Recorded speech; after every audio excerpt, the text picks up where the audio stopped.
Hello everyone, welcome to the channel. In this video, we are going through the concepts of authentication versus authorization. What are the difference between these two? What it is basically in Salesforce platform. Authentication. So authentication is at a very high level. It is the process of proving your identity.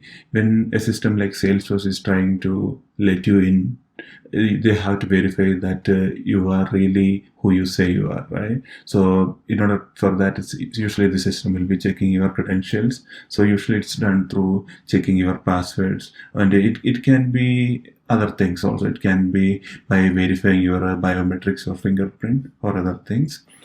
And a very good example will be you logging into your Salesforce system by providing your Salesforce username and password. That's a very good example of authentication. So you are authenticating into Salesforce, right?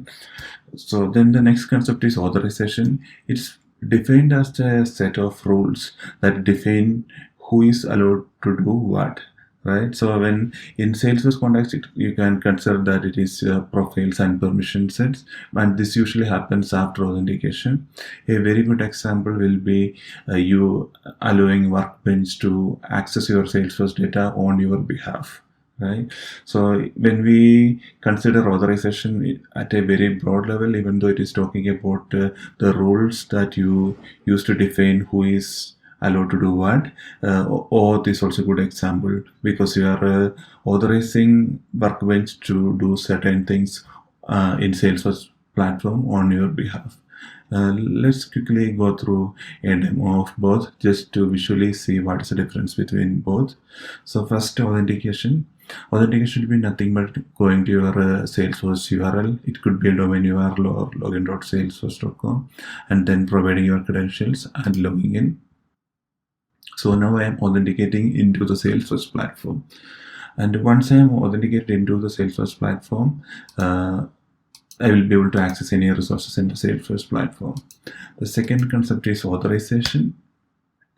The difference here is you are allowing a system to access some resources on your behalf here. So here I am going to allow Workbench to access my Salesforce data on my behalf. So I am going to log into Salesforce.